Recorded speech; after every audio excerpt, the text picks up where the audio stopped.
there are a number of different issues that these parshiyot in the Torah bring up, and there's an issue specifically that I want to highlight.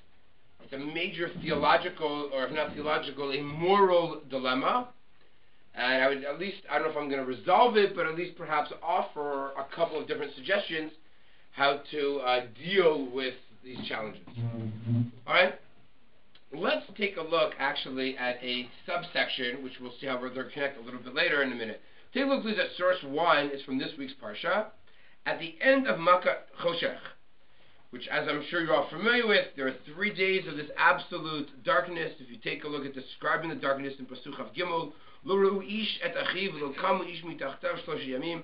Literally, for 3 days there was this, like, they were trapped in bed. I don't know if that's because of fear, or if that's anxiety-ridden, but nonetheless, they were pinned to their beds for 3 days. However, L'chol B'nei Yisrael Ya'or B'Mosh V'otam. After this, take a look at Chav Dalet. V'yikra Pharaoh Moshe v'yomer Lechu ivdu et Hashem. Go, says Paro, go serve God. However, Rak sorchem uvkarchem yusag. Kam tavchem yelachimachem. Says Paro, you can go. Your cattle, your sheep, your livestock, they have to remain behind. Your children, they can go as well. Before Makkah Choshech, this whole argument that Moshe wanted everybody to come, right? So Paro acquiesces and says, yeah, you know, the kids, they can go. But your livestock has to remain behind. Look at Moshe's response. Vayomer Moshe, Gam ata titen biyadenu zvachim va'alot. You don't understand. You are going to supply the zvachim and alot. You're just going to supply the korbanot when we have this chag, we have this celebration, we have this yarchei kala, the Shabbaton. You're just going to supply the children, the meat, the sacrifices. Who's going to write the check for the weekend? You know who's going to do it? It's going to come from you, the Egyptian treasury. Paro himself is going to supply everything for those few days. Va'asinu l'Hashem Elokeinu. We're going to bring our own cattle with us. Lo tisher parsa kimimenu nukach lavodet Hashem Elokeinu. V'anachu lo neidam v'navodet Hashem ad boinu shama. We don't know what God's going to want from us. We're going to bring it all. And you, Paro, you're going to supply the food as well. Paro says, okay, I'm not letting you go because of this whole animal ordeal. Question. What might be a... Did Moshe really mean this? Moshe turned to Paro and says, Paro, you're going to supply the meat. Does he really mean it? Do we see anywhere in the Torah that Paro ends up supplying the animals? You want to take a guess? They also don't go for 3 days. What? They also don't hold on, we're going to come back. That's the second part. Hold on. We're going to get to the 3 days in a second, right? We'll get there in a minute. We don't see really anywhere. We see that, like, Paro actually does that. Maybe there's a reference somewhere. Maybe. Well, is there a problem if we get these sacrifices from Paro? Could there be a problem with that, maybe? What do you think? Is there a problem if Paro... What do the Egyptians worship? They worship the sheep. Didn't they worship the sheep? So what's the problem if we take their sheep? Potentially, what might be the problem? If think like a yeshiva bar, right? If what this is like a shtickle of avodah zara, a cheslesh of avodah zara, we're then going to take Paro's avodah zara, his idols, and we're going to offer it to God. We don't want it. So what's going on here? Do we see anywhere that he supplies it? Why is that so important? Maybe it's even problematic for us to take his sacrifices and to use them for avodah zarah. Very, very strange. And in fact, the Ramban in source number 2 says Moshe never meant it. Take a look at 2. Lo amar Moshe davar ze al menat la'asot v'lo asa ken klal. Avahem divrei chizuk. Well, he's trying to show we Jews were tough. You're going to supply. You're going to write the check. you're not letting us take our animals. In the end, we'll take our animals, and you'll even give us more animals, right? That's how the Ramban understands it. And the Ramban goes on to say, if you look at that second line, ube'emet ki kasher amar lahem uberachtem gamoti, at the end of Makat Mechorat, Paro says, guys, get out of here. And you know what he says? Berachtem gamoti. What does that mean? Make a mishabera for me in the desert. Make a mishabera for me. Says Ramban, maybe, you know what that implies? Maybe that implies that he also gave them sacrifices. Maybe. Okay, but the Ramban doesn't think so. The Ramban just wants to say that by the end, Paro says, get out, and by the way, make mishabera for me. You know? Okay. The Orchaim in source number 3 actually asked that question that I kind of said.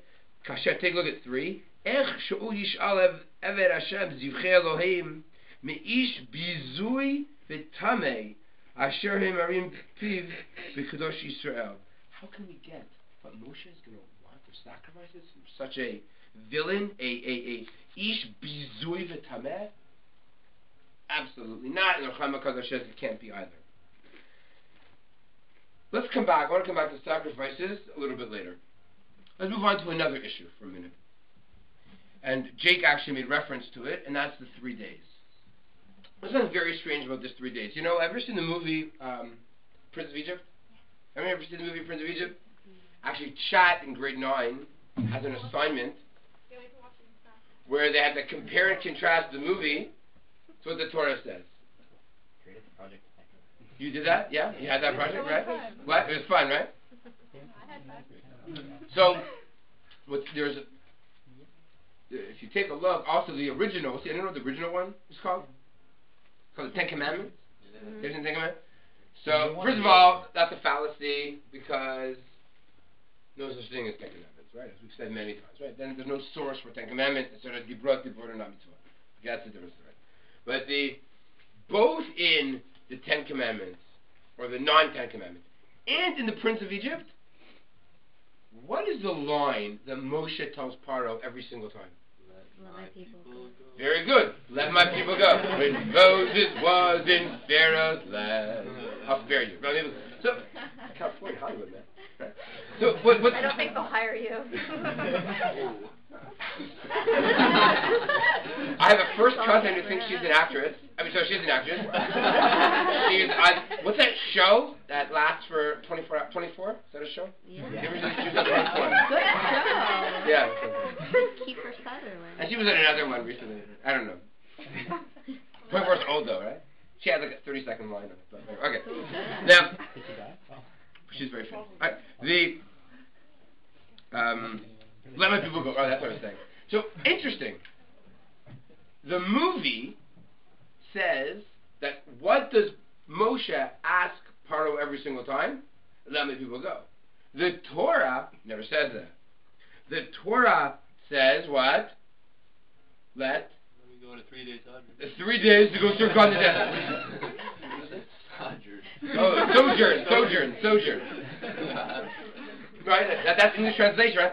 Sojourn in the desert for 3 days. What's a sojourn, right? What is that exactly? Right? Like a journey. What are they doing out there for 3 days? There's no question. It's very, very strange. Very strange. If you want to see that inside, by the way, just flip the page for a minute, and you'll see. Actually, I don't even know if I brought them sticking. Yeah, I need to make them sticking. Anyways, you got to trust me on that one. Yeah. The Chumash says in, I don't know, but 10, 15 places, there's no Chumash, is there? About 10 or 15 places. Want me to get you one? That's okay. Right. Derech Shloshi Yamim Bamidbar. Right. 3 over and over and over again. Let's go to the first time where we see that. Go to source 5 for a minute and take a look at this.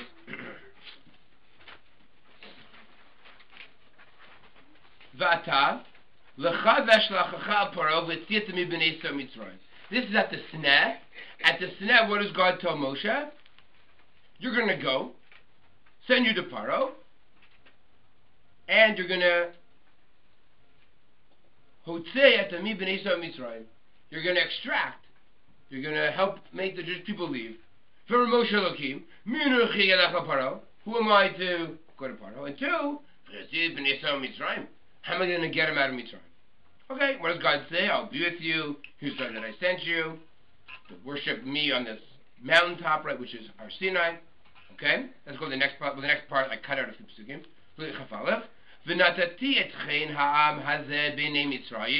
You'll find favor in their eyes. When you leave, you're not going to leave empty-handed. What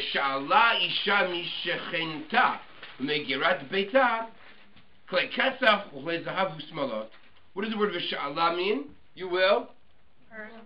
You're going to borrow from a woman from their neighbor, right? What are you going to borrow from them? You're going to borrow from them gold, or you're going to borrow from them silver, usmalot, and fancy dresses, v'santem al b'nechem v'notechem, v'nitzaltem et Mitzrayim. Now you see, if Bnei Israel are going to the desert for 3 days, you understand why they're going to borrow what?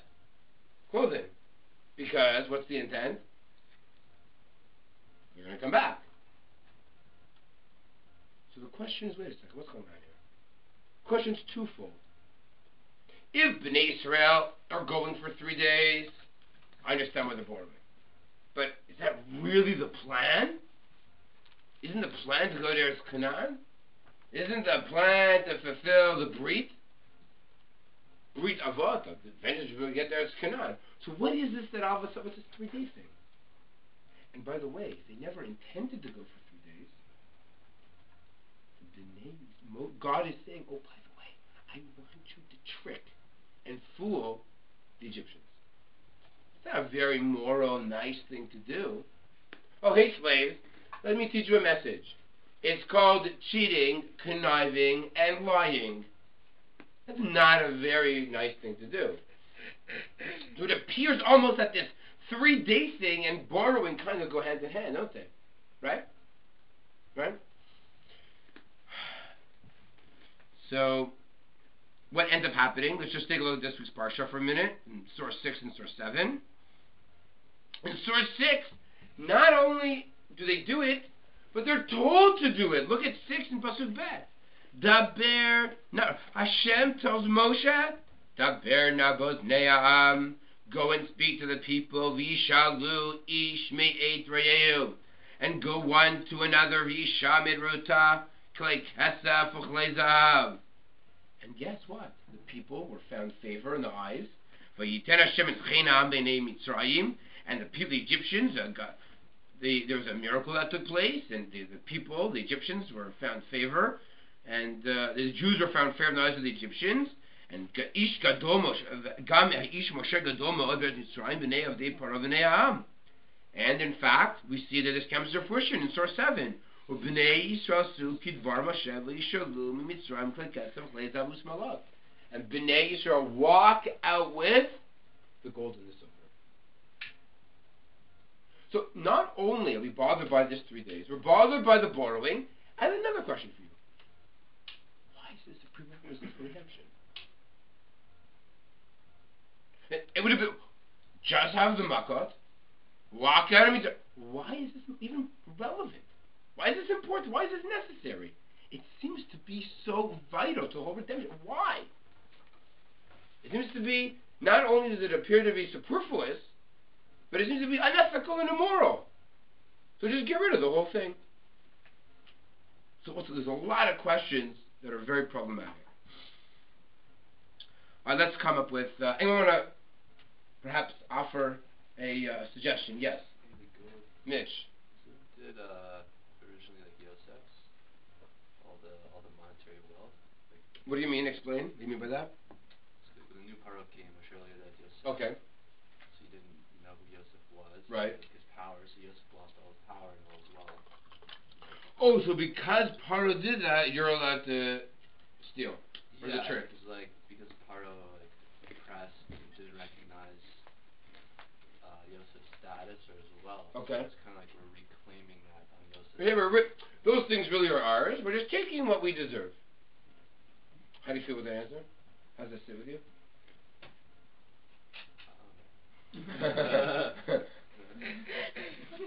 I'm just asking. I just want to know what you think. What do you think? Do you like that answer? Not that answer? It's okay. It's fine. But it doesn't answer the 3-day thing, does it? No. Meaning, so you're trying to say is that they never intended to give it back. How are they going to get it? They're going to... No, they didn't take it, right? Oh, yeah. They didn't take it, Maldur Chosha. They just wanted to see where it was. Right, the Midrash says they went around, it's a very strange Midrash, you know, they went around those houses, and then I never understood that Midrash. Let's just take it. That's stealing. Right. Can I please borrow your necklace for 3 days? That's not stealing. But going around to the Choshech and take it is stealing. That's true. Because that's what it means. We'll have to talk about that. Right, so this really has to be understood. But just as an example, let's actually jump to number 11. Because it kind of touches on what you said. This is the Gemara in Sanhedrin. Shuv pam achad bo b'nei Mitzrayim ladunim Yisrael lifnei Alexandrus Mogdon. Everything okay? Okay. There is the children of the Egyptians went to Alexander Mogdon. Who is Alexander Mogdon? Alexander the Great. And they said to him, Amrulo, Harehu Omer, it says in Shmot, Vashem Natan Etchei Na'am B'nei Mitzrayim V'Shilum. Tenu Lanu Kesav Zahav Shenitalta Mimenu. So the Egyptians said, what? It says in the Torah, the Jewish people took stuff from the Egyptians. We want it back. Now, how many years later is this? I don't know, 1,500 years. This is a long time later. So they're saying, wait a second. The Jews took these things. It says in the Torah. They admit they took it. It's in their Bible, man. So let's go to the Jews who are living, in Egypt or wherever, and say, pass back. No interest, not interest, calculated, compounded, I have no idea. Right? Amar. Gvia ben Psisa Chachamim. This gentleman whose name I've never encountered before, said to the Chachamim, Tenuli Rashut, give me Ve'elech Vadunem Livnei Alexandrus. Let me go and deal with this battle, this legal claim. I guess he was a lawyer. Let me go deal with this claim. Let's see how I can help out. Im nitzchuni, if they defeat me, amulam hedjot shabanu nitzachtem. Right? Yeah. That a hedjot shabanu nitzachtem. You defeated a simple guy. That doesn't really count. Im aniya netzach otam amrulahem tor Moshe Rabbeinu nitzachtem. And if you end up being victorious, it's really the Torah that did it, not I'm a simple guy. I shouldn't be doing with these things. So, I don't want to take the credit. So, if I win, then it's the Torah that really is winning. It's not me. And if I lose, then it's just some Joe Schmo in the street, some loser who defeated them. And maybe they won't take it seriously and they'll want to deal properly with the rabbinic authorities of the Jewish people. All right, that's not really so important. Okay, and he went and he decided in court. So now there's a legal case. You have these Egyptians who are claiming the Jews took all these possessions and they want to get paid back. What's your proof of all these things? So they pull out a Chumash, right? They go online, they pull out the Bar Ilan CD, right? And they say, Mulo, Mina Torah. The Torah, the Bible is the proof. Oh, it's the Torah? I'm going to bring you proof in the Torah. And what's my claim? Shenemar, it says,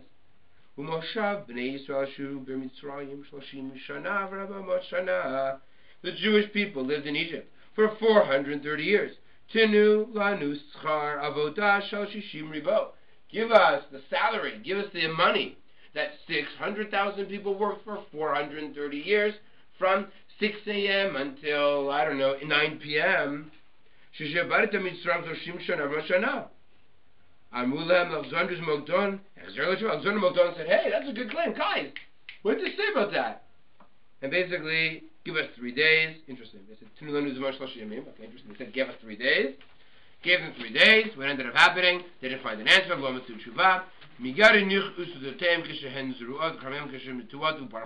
And they literally ran out the door. They ran out, the case was closed, right? By the way, I meant to actually look this up online before I came, and I forgot. It was actually a modern case. I think in the 1970s, Egypt tried to take the state of Israel to court, claiming that they were owed money from what they took out of Egypt many years earlier. Yeah, so I meant to look at it in the 1970s, and Israel made the exact same claim in the Talmud. I guess the Egyptians weren't so well versed in the Gemara and Sanhedrin, but I think someone maybe offered them that. I don't know if they figured it on their own, not that it was so difficult, and in the end, it was also I don't think it actually made it to any legal standing, but there was some claim that was taken. So you could argue, and again, this isn't going to help us with the borrowing, but at least it'll justify perhaps, how can you take it? What do you mean? It's the salary at least of the wages. By the way, halachically, you work for somebody, they don't pay you. Can you go to their house and take their chair and their possessions? Not so simple for us to really do that, right? You work for somebody, can you really go and then take their possessions? It's not, you really actually can't do that. So, don't always learn halachic things from the story. Okay. That's one, perhaps, at least a solution. Let's come up maybe with another one. Look at source 8. Read source 8 to yourselves, and you tell me how Rabbeinu Bechaya is a completely different way of looking at it.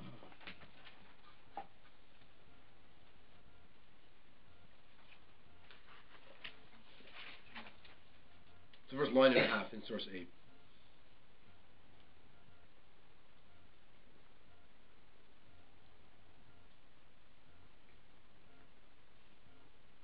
I translated something incorrectly according to Rabbeinu Bechaya. What does he say? The word shit. The word shalad doesn't mean to borrow. But it means? To give as a gift. To give as a gift. Very good. And he brings a number of proofs. So you want to say I have a question. Yeah. How many years were they in Egypt for? So I was debating, and I emailed this to Hillel earlier. I said, what topic do I do? How many years the Jews in Egypt?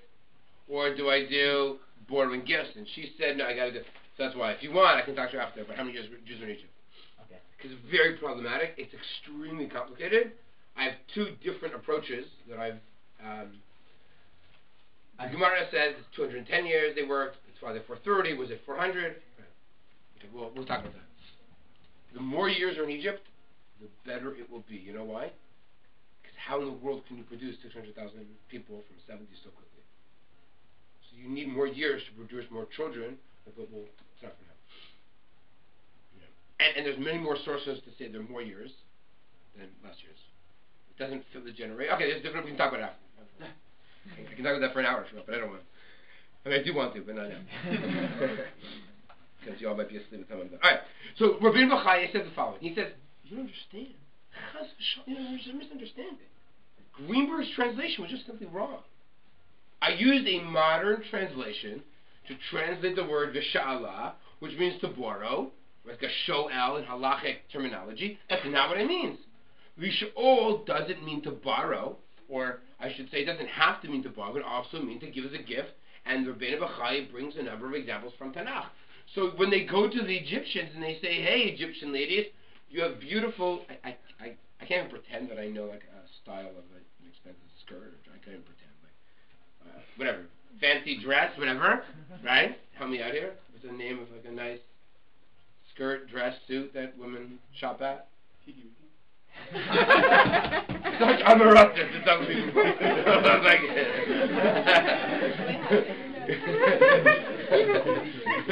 Do you have any sisters? Clearly. That's awesome. That was awesome. Okay. No. Kikiriki is like those like shirts that they wear. So like, yeah, they're not like fancy. Yeah. Okay. Baruch Hashem, that's actually the best. I'm Russian. It's beautiful. All right. So the some fancy dresses, whatever it is, they were giving them as a present. By the way, that's really neat. You know why? Go back to what we said earlier. Paro maybe was going to give sacrifices. Maybe the Egyptians were going to supply. So what do we see from here? Imagine Bnei Yisrael having a Shabbaton for 3 days. Yarchikala, getaway, right? And who's going to supply everything? The Egyptians themselves, right? They're like, wow, we want to go for this 3 days too. We weren't invited. So, but if we could supply the jewelry and the dresses and the salmon, the food, if we can write the check for the event, that'll make us feel great that we're going to participate in that way. Which, by the way, adds, imagine the turnaround. Originally, the whole story was, what did Paro say? Mi Hashem, who's his God? And now, what's Paro and what's the Egyptian collective doing? They're supplying, right? The jewelry, they're bedecking out, right? The women and the men and the food for that weekend out in the desert, right? So that's an amazing turnaround of a Kiddush Hashem, perhaps that's taking place, and as Rabbeinu Bechaya perhaps wants to argue. Okay, approach number 2 might be the Malbim, guys, this is a very creative approach. Look at number 9. Says the Malbim, "V'natati et chen ha'am," and I will give the grace of the people. B'asher yasham Yisrael sadot u'kramim u'batim.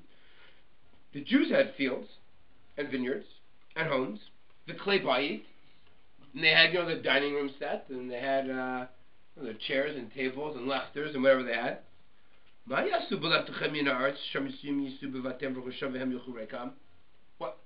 The Jews are just going to pick up and leave? They leave their possessions behind? Says the Malbim, when the Egyptians gave them their gold and their silver, what did the Egyptians get in return? The Jews' property. The Jews were going to bring with them their dining room table, right? They were going to bring with them their hutch, or their chairs, or their beds. They left them behind.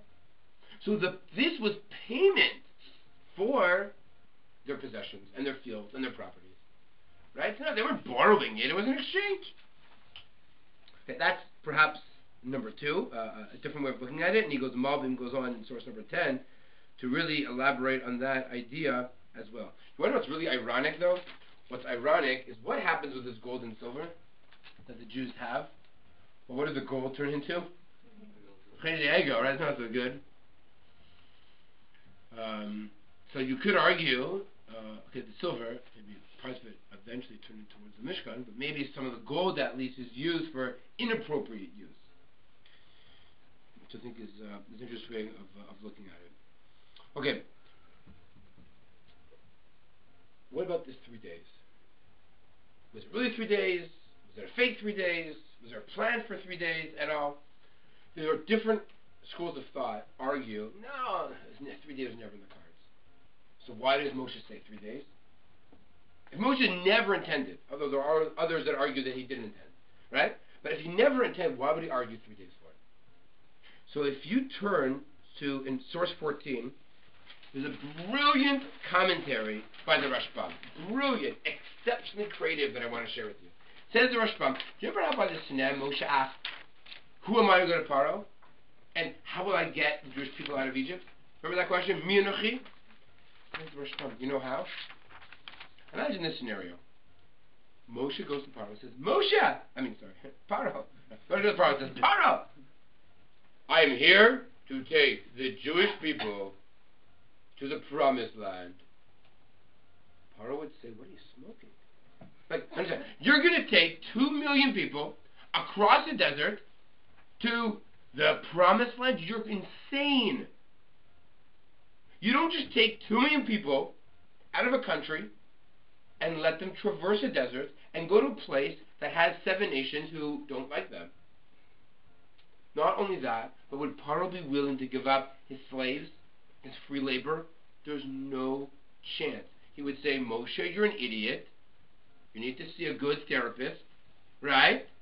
And you're out of here. That is what the Rashbam argues. The Rashbam said Moshe needed to talk to Paro in a language, in a discourse, that Paro would at least engage with him on an ongoing basis. So what does Moshe, when Moshe asks the question, how will I get Bnei Yisrael out? Says the Rashbam, you know how? You're just going to ask for 3 days. How clever is that? Right? Ask for 3 days. This way at least, just, 3 days is a weekend, all right, long weekend, right? I'm going to take the Jews out for a Yarchid Kal Desert for a long weekend. Let me go. So if Paro might say yes to that, right? Or at least he'll engage in it, because it's crazy to think that you're going to take a nation, take them out of Mitzrayim, take them across the desert, and go to a fight.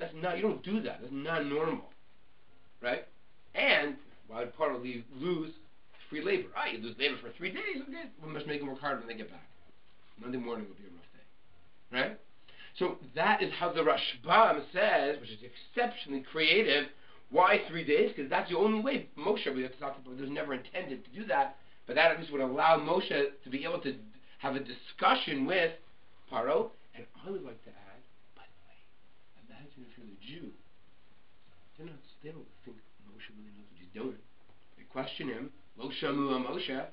Maybe to some extent, the Bnei Yisrael has a better time believing Moshe as their leader. Moshe says, just let us go for 3 days. Maybe the Jews might get on board with that. The Jews want to leave everything behind to go through cost. Who wants to do that? We like where we live. Even if we're slaves, we like where we live. And we see that, what goes on in Chumash after Yitzhak Mitzrayim. It makes sense. Even Bnei Yisrael needed that quote-unquote trick. So you could argue that,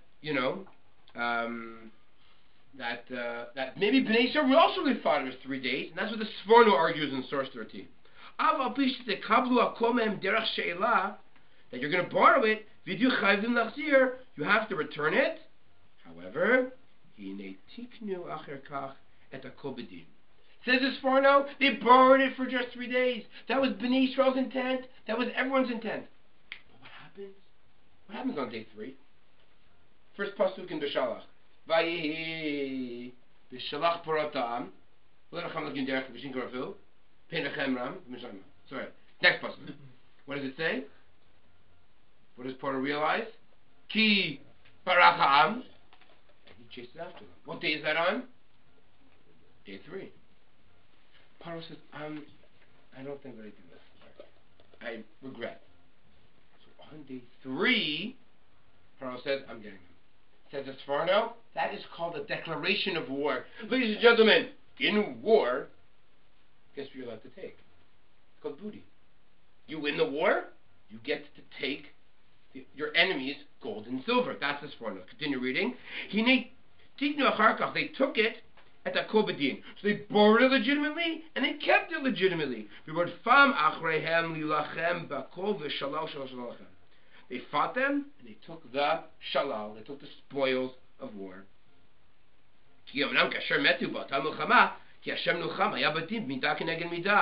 Kol shalal harodfim l'nirdafim.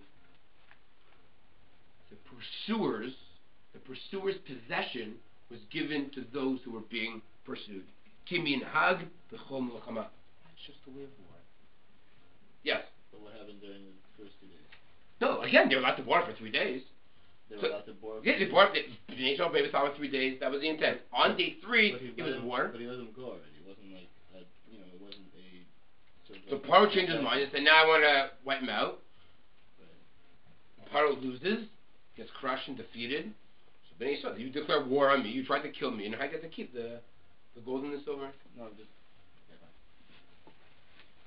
All right. That was also a very creative way, I think, of the Sforno itself. I want to end. Sorry. What? Oh yeah. Oh, that's my handwriting. Yes. Okay. I know. Thank you. I want to actually end with a super creative idea from Rav Soloveitchik. Rav Soloveitchik argues, that was what I note there to myself. Rav Soloveitchik argues something which is unbelievable. He says the following. He says, what was the ideal plan? The ideal plan was that Egypt would have sent out the Jewish people with open arms and said, especially after Makat Bechorah, take our possessions, take our jewelry, take our cattle, take your cattle for the weekend, the long weekend. Paro ubeirachtem gam oti, make a mishaberach for me in shul, or write a donation, or give a check, supply some cattle, maybe some meat, some schnapps for the weekend. And you know what it's going to be? This is Rav Soloveitchik. He says, Bnei Yisrael, plan A, Bnei Yisrael, after a weekend, should return to Mitzrayim. That ideally, they should have taught the Egyptians what they learned at Har Sinai, transformed the entire Egyptian society forever. Then Bnei Israel were supposed to leave Mitzrayim and enter into Eretz Canaan, declare Moshe Rabbeinu Melech HaMashiach in history, we have known it, would have come to an end. That was the ideal of what should have happened. Unfortunately, by Paro chasing Moshe, by Paro chasing the Jews, all that became undone, and they no longer, shall we say, really wanted to recognize the gadlut, the greatness of HaKadosh Baruch Hu. So they might have, at the beginning, it was more, they sent things to them, not because they wanted to be educated, to be transformed, because they were scared. They still weren't transformed into this educational ideal, as the Rav Soloveitchik says. And therefore, really what should have happened was they would have been welcomed with open arms. They would have educated Egyptian society, which was the society. The world would have been transformed. They could have entered into Eretz Canaan. Very, very creative way of looking at the entire story. And again, it goes back to, yes, it really was just for 3 days. So just to summarize, we started off by saying, what's with these animals? Was there intent take animals? They not take animals? Are they avodah zara? Are they safek avodah zara? What was this whole thing with taking their animals for sacrifices? And that we connected to the question of what's with all this 3 days? Yes, 3 days. No 3 days. Are they borrowing stuff? So if they're borrowing, I understand why 3 days. They're coming back. If there's no intent to go for 3 days, then maybe there's a type of deception and deceit that's going on, as the Gemara mentioned, Alexander Moktan, and the modern government of Egypt said, wait, you owe us all this stuff, you cheated us. You could either say, no, it's translated as given as a full-fledged present, either as a present or as compensation for their work, or as compensation for the property and their jewels and possessions that the Jewish people ended up leaving behind. You could say that, what's the whole reason why Moshe asked for 3 days? You could say that, no, he really didn't intend to ask for 3 days, Rav Soloveitchik, to come back and educate the people. Or you could even argue that Paro would never give Moshe an entrance. And Bnei Yisrael would never believe Moshe if he'd asked to leave permanently. It's just a ridiculous type of request of let my people go. By the way, the modern Hollywood wants to turn it into a liberation story. Let my people go, where really it's about a religious story, right? Of worshipping God and of religion. That's not so politically correct. They turn it into like let my people go, like a slave story. But it's much more than that. And so that's what the Rashbam says, that at least give such a claim for 3 days, at least give an entrance, and perhaps then you can go to this Farno, and after 3 days, once there's war, then all is fair in war, and you get to keep the shalal, keep the booty. That's what happens when you lose. So a number of different approaches. You can also make a hybrid out of a few of them. And I think there are many different ways to justify it. Some are very creative, and some are perhaps based on the pshat of the psukim. I think either way you look at it, there are many different ways to approach. That really it was ethical, it was moral. There's a plan and there's intent. It's not chas v'shalom that it's about tricking the Egyptians and duping them and cheating them of their own possessions. I don't believe, there's no question that's not what the Torah would ever intend. And you just have to read the psukim a little more carefully to perhaps find out what really is going on. Yeah, Tila. How do you resolve the issue of using something that they used for avodah zarah? That's a good question. So you could, if you argue they did use their animals, that's a machlokes, they did use their animals, you have to say, I think it's the Forno says that before Matan Torah you're allowed to use safek avodah zarah.